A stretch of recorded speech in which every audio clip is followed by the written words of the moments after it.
Hello అందరికీ నమస్కారం. నేను మీ Shyam. First of all welcome back to my YouTube channel DSP vlogs. ఈరోజు నేను ఇలా మీ ముందుకు రావడానికి గల ముఖ్య కారణం, మరి కొద్ది రోజుల్లో రాబోతున్న ఎలక్షన్స్ కోసం మాట్లాడటానికి ఇలా నేను మీ ముందుకు వచ్చాను. ఓటు వేయడం మన హక్కు. నేను పర్టికులర్గా ఒక పార్టీకి ఓటు వేయండి అని మాత్రం చెప్పను. ఎవరి అభిప్రాయం వారిది. నేను చెప్పాలనుకున్నదంతా ఒకటి, ఓటు వేసే ముందు ఒక్కసారి ఆలోచించి వేయండి. ఏదో పథకాలు ఇస్తున్నారు కదా, అవి నచ్చాయని మాత్రం వేయకండి. ఒక్కసారి మీరే ఆలోచించండి, ఆ పథకాలని ఎలా ఇస్తున్నారు, దానివల్ల మనకి కానీ మన రాబోయే తరాలకు కానీ లాభమా నష్టమా, ఒక్కసారి మీరే ఆలోచించండి.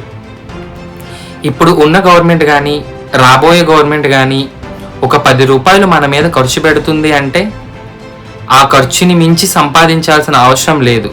అట్లీస్ట్ మన మీద ఖర్చు పెట్టే ఆ 10 రూపాయలైనా వాళ్ళు సంపాదించుకోగలరా లేదా, ఒక్కసారి మీరే ఆలోచించండి. ఇప్పుడు మనం వేసే ఈ ఓటు మనతో పాటు మన ఫ్యూచర్ జనరేషన్ కూడా ఉపయోగపడాలి.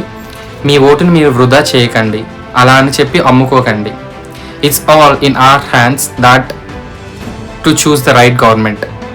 It's not for our sake, it's for our future generation. ఈ వీడియో ఎంతవరకు రీచ్ అవుతుందో నాకు తెలియదు, కానీ చూసే ఒక 10 మందిలో అయినా ఒక చిన్న మార్పు వస్తుందని నా ఈ చిన్న ప్రయత్నం.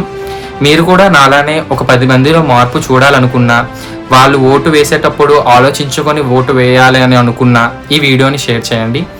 And for more updates please like, share and subscribe to my channel DSP vlogs.